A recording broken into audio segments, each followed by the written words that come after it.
So, ayan guys, kumusta? Kumusta ang lahat?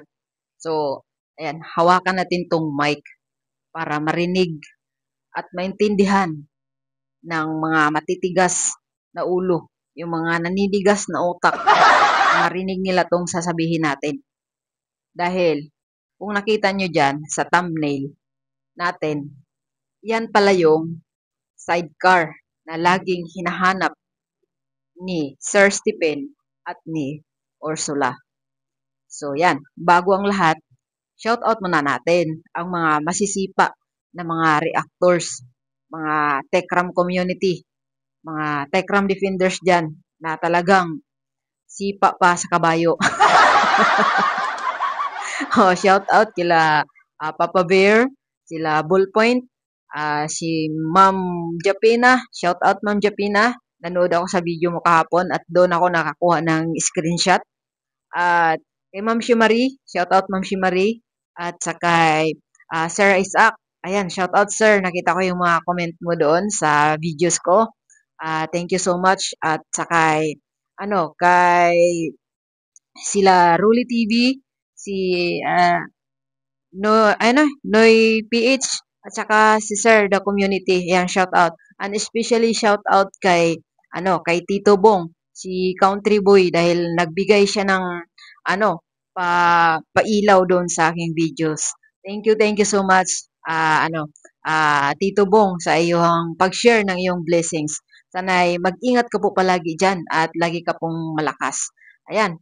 So ngayon, ito yung sinasabi natin na ito pala yung sidecar na ang ganda naman pala talaga, kaya talaga hinahanap nila. Kasi yung pagkuha ng motor na yan, ah, puti yan ang pagkuha ni Sir Isaac. Yan, nakita ko yung videos doon sa video ni Ma'am Japina. Kaya ito yung natin ngayon. Puti pala yan pagkuha. Kaya ganyan yung pag sidecar. Nung lagyan siya ng sidecar, ganyan. So maganda, 'di ba? So ngayon, sabi nga talaga ni Madam Ursula sa live niya na meron talagang sidecar yan. So siguro tinanggal lang, ganun. So meron talagang sidecar na nilagay. Meron talaga yan, nakalagay sa ORCR, meron talaga daw sidecar. Sabi ni Ursula, dahil doon daw sa kumpanya ay, December daw yun eh. So may mga promo-promo. Sabi niya, mga previous ba yun? So, impossible, no? Na mag-promo sila na yung Mio, parang scooter na bigyan mo na, mag-promo sila na may kasamang sidecar. So, very impossible, no? So, Madam Ursula, kung meron talaga dyan nakalagay sa ORCR, ayan, show me. Ipakita mo para maniwala kami. Kasi, ang hirap na kasi maniwala sa mga sinasabi mo, sa sinasabi niyo, ang hirap na maniwala. Mahirapan din talaga kami maniwala. So, sorry, pero mahirap talaga. Kaya kailangan namin ng proof.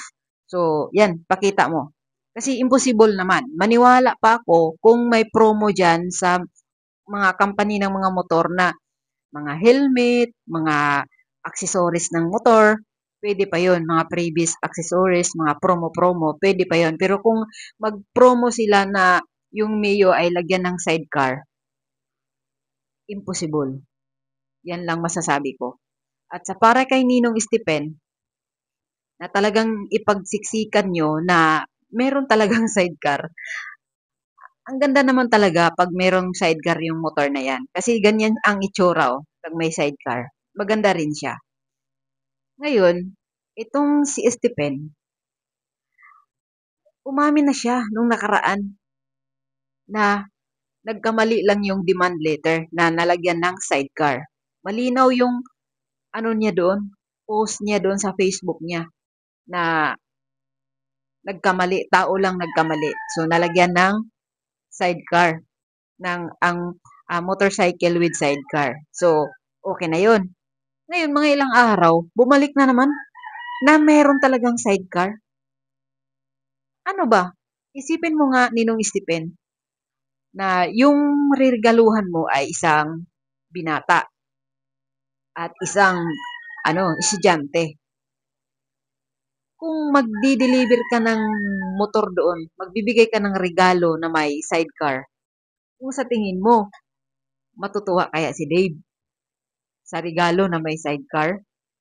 Oh, di ba hindi? Kahit ako, sabi na, estudyante ako, tapos inaasam ko yung regalo ng motor, tapos pagdating meron palang sidecar. So, syempre, kung ako yung tatanggap ng regalo, hindi ako matutuwa. Ano kung bakit? Estudyante ako, tapos, syempre, pangpaporma ko yan, yung motor, no? Estudyante ako eh. So, pangporma ko yan. So, paano ako makakaporma kung may sidecar yan? O, di ba? Yan, isipin mo. So, wala talagang sidecar yan. Kasi, ikaw ba, iregaluhan mo ng may sidecar? Anong anuhin mo kay Dave? Mag-ano siya, mamasahiro or magbinta ng gulay or ano, mag-business siya para lagyan mo ng sidecar yung motorsiklo na yan? Siyan lang ba? Bakit nyo kasi ipagsiksikan na umamin ka na nga na nagkamali yun doon. Tapos ipilit nyo talaga na meron talaga.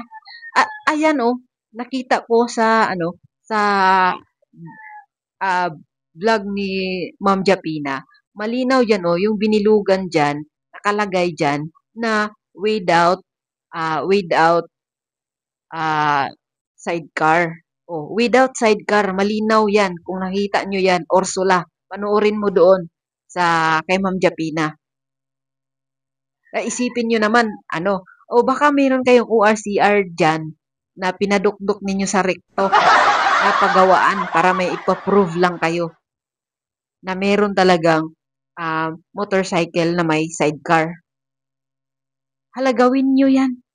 Total, malapit na kami masanay sa kasinungalingan nyo. O magpadukdok kayo doon sa rekto ng ORCR na may motorcycle na may sidecar.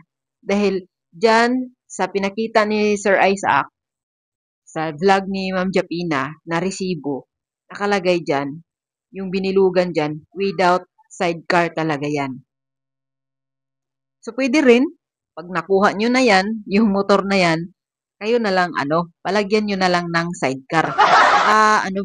Parang sinasabi kasi niya na, in your dreams, yung motorcycle na yan ay may sidecar. Oh, baka gusto nyo palang lagyan ng sidecar na naginip lang kayo na may sidecar yan. Palagyan nyo na lang. Pag nakuha na yan ni Dave doon, palagyan nyo na lang. At saka, yung motor na yan, never yan inaangkin ni Tatay Tikram. Inaantay kayo na kunin yan doon, pero siyempre wala kayong mga mukha na iharap doon. At ikaw, Ninong Stephen, huwag ka na masyadong mag-post dahil sabi ko nga, ipanalo mo na lang ng tahimik. Or kung gusto mo, umuwi ka para ikaw yung haharap kay Tatay Tikram. No? Believe ako sa iyo pag ganun ang gagawin mo. Pero kung putak ka lang ng putak dyan, kayo ni Ursula, putak lang kayo ng putak dyan sa mga social media niyo, wala yan. Walang, parang tinanggal niyo yung mga kredibilidad niyo. Yung mga, imbes irespeto kayo ng mga tao, nawala dahil kayo ng dakdak dyan. At yung mga naniniwala lang din sa inyo, siguro relate sa buhay niyo. Yun. At saka, si Ursula talaga. Kung meron kang resibo dyan, ipakita mo yung original ha, hindi yung galing ng recto ha. Kasi ang hirap na kasing maniwala sa mga sinasabi nyo eh. Dahil noon pa lang, proven na yung mga kasinungalingan nyo. So, yun lang. So, pag nakuha nyo yung sidecar na yan, kayo na lang magpalagay. Ng motorsiklo na yan, kayo na magpalagay ng sidecar. Para matuloy yung panaginip nyo na may sidecar yung motor na yan. So, yan lang. Bye-bye.